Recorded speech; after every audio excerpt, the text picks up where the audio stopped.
Bible की book of ड्यूट्रॉनोमी में एक बहुत अहम भविष्यवाणी है जो अल्लाह ने मूसा को बताई थी जब वो बनी इसराइल से उनके 40 साल के रेगिस्तान के सफर के आखिरी दिनों में बात कर रहे थे। मैं उनके लिए उनके ही भाइयों में से तेरे जैसा एक नबी उठाऊंगा और मैं अपने शब्द उसके मुंह में डालूंगा और वो उनसे वही बातें कहेगा जो मैं उसे हुक्म दूंगा।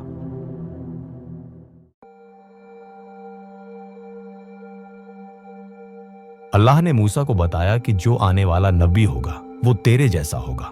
क्या इसका मतलब बस आम सी मिलती जुलती बातें हैं या फिर ये बात मूसा की कुछ खास और अलग पहचान वाली खूबियों की तरफ इशारा कर रही है? अगर हम इसे सिर्फ आम मायने में समझें तो ये भविष्यवाणी धुंधली और गैर खास बन जाती है। मूसा के बाद कई नबियों ने मौजज़े दिखाए या रूहानी असर रखा, जैसे यशुआ, एलियाह और आयजाया। लेकिन अगर हम इस बात पर ध्यान दें कि मूसा की कौन कौन सी खास और अलग पहचान वाली खूबियां थीं, तो हम इस भविष्यवाणी को एक खास शख्स की तरफ जोड़ सकते हैं। मूसा की सबसे अहम और पहचान बनाने वाली खूबी ये थी कि वो एक शरीयत देने वाले नबी थे और उन्होंने बनी इसराइल के लिए एक अहद यानी करार लाया था। इसका मतलब ये है कि ड्यूटरॉनमी 18 में जिस नबी की नबूवत की बात की गई है वो भी शरीयत देने वाला होगा और एक नया अहद लेकर आएगा।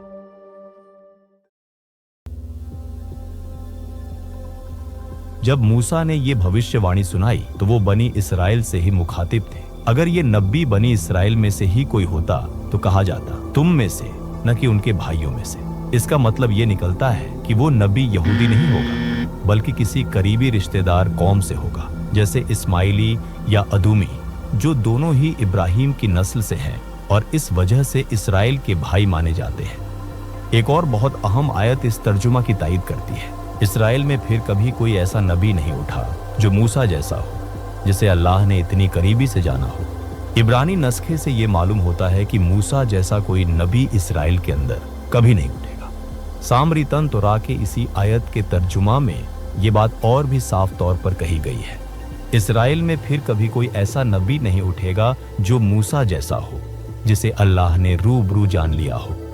इसका मतलब साफ है कि वो नबी बनी इसराइल के बाहर से आएगा, उनकी किसी भाई कौम में से। अब चलिए पहले उन शख्सियतों पर नजर डालते हैं जिन्हें यहूदी और ईसाई इस भविष्यवाणी को पूरा करने वाला समझते हैं और किन वजहों से वो इस पर पूरा नहीं उतरते। यहूदियों की एक आम तफसीर यह है कि ये भविष्यवाणी यशुआ की तरफ इशारा करती है जो मूसा के बाद उनका जानशीन बना।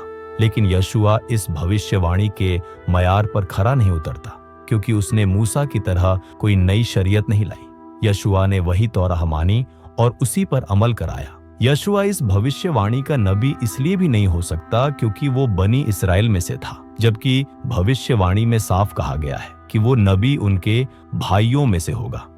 तीसरी वजह यह है कि यशुआ मूसा के दौर में ही मौजूद था और अगर आप इस भविष्यवाणी से थोड़ी आगे की आयतें देखें तो मूसा ने एक ऐसा पैमाना बताया है जो सच्चे नबी की पहचान का तरीका बताता है। इसीलिए ये भविष्यवाणी किसी ऐसे शख्स की तरफ इशारा नहीं कर सकती जो मूसा के जमाने में ही मौजूद था। अगर वो शख्स उस वक्त जिंदा होता तो फिर किसी पहचान के पैमाने की जरूरत ही नहीं होती। बनी इसराइल सीधे मूसा से पूछ लेते कि क्या वो सच्चा नबी है या नहीं।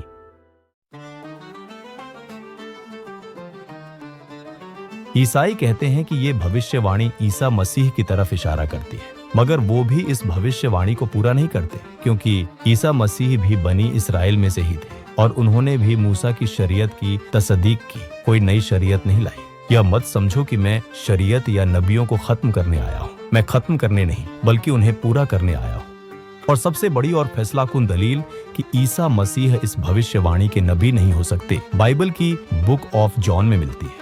जब यरूशलेम से यहूदी रहनुमाओं ने कुछ पुजारियों और लावियों को यूहन्ना के पास भेजा कि वो उससे पूछें कि तू कौन है, तो यूहन्ना ने खुलकर इकरार किया और इनकार नहीं किया। उसने साफ कहा, मैं मसीह नहीं हूँ। उन्होंने उससे पूछा, तो फिर तू कौन है? क्या तू इलियास है? उसने जवाब दिया, नहीं, मैं नहीं हूँ। उन्होंने फिर पूछा, क्या तू वो नबी है? उसने जवाब दिया, नहीं।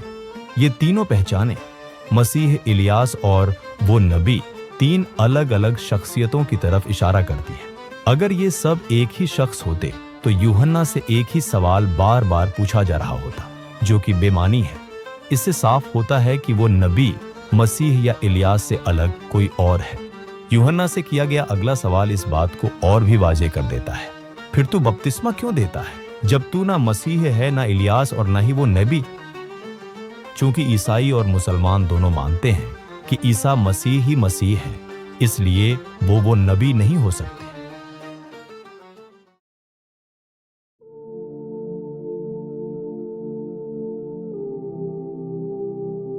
अगर हम इस भविष्यवाणी में बताए गए तमाम मयारों को देखें तो तारीख में सिर्फ एक ही शख्स ऐसा है जो इन सब पर पूरा उतरता है, और वो है हजरत मोहम्मद सल्लल्लाहु अलैहि वसल्लम। आइए अब इस भविष्यवाणी को देखें और समझें कि कैसे हर लाइन उन पर बिल्कुल सही बैठती है। मैं उनके लिए तेरे जैसा एक नबी उठाऊंगा।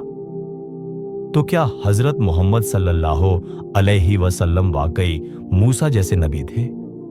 जवाब साफ है, हाँ, बिल्कुल, क्योंकि दोनों नबी कौम के लिए नई शरीयत लेकर आए, हुकूमत और कानून दोनों की रहनुमाई की, जंगी और सियासी क़यादत की, अपनी कौम को कुफ्र और जहालत से निकालकर तौहीद की तरफ लाए, अपनी कौम को हिजरत करवाई।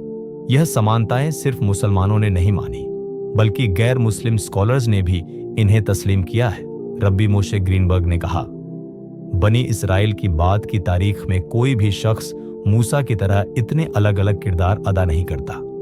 मजहबों की तारीख में मूसा से सबसे ज्यादा मिलता जुलता शख्स मोहम्मद है, जो वही सारे किरदार निभाता है, पैगंबर, सियासी और जंगी रहनुमा, मजहबी निजाम कायम करने वाला और शरीयत लाने वाला।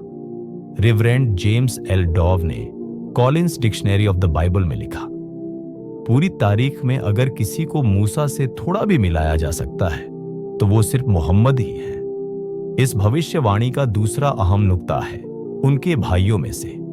ये बात सब जानते हैं कि हजरत मोहम्मद सल्लल्लाहु अलैहि वसल्लम इस्माइल की नस्ल से थे, इसलिए ये मयार पर भी हजरत मोहम्मद सल्लल्लाहु अलैहि वसल्लम पूरा उतरते हैं। ये भविष्यवाणी में ये भी कहा गया है, और मैं अपनी बातें उसके मुंह में डालूंगा। ये बात कुरान के नाजिल होने पर बिल्कुल सही बैठती है।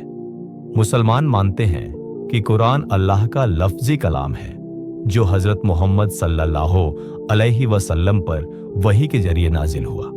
और आखिर में भविष्यवाणी कहती है, और वो उनसे वही कहेगा जो मैं उसे हुक्म दूंगा। इस पर मैं कुरान की एक आयत पेश करता हूँ। वन्नज्मि इज़ा हवा मा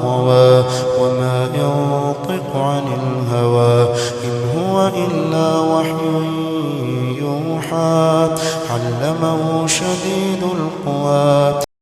जैसा कि आपने देखा, तौरात और बाइबल में साफ तौर पर हजरत मोहम्मद सल्लल्लाहु अलैहि वसल्लम के आने की भविष्यवाणी मौजूद है। लेकिन ये तो सिर्फ एक ही भविष्यवाणी थी। ऐसी कई और भविष्यवाणियां बाइबल में मौजूद हैं, जिन्हें मैं आपको एक एक करके दिखाऊंगा।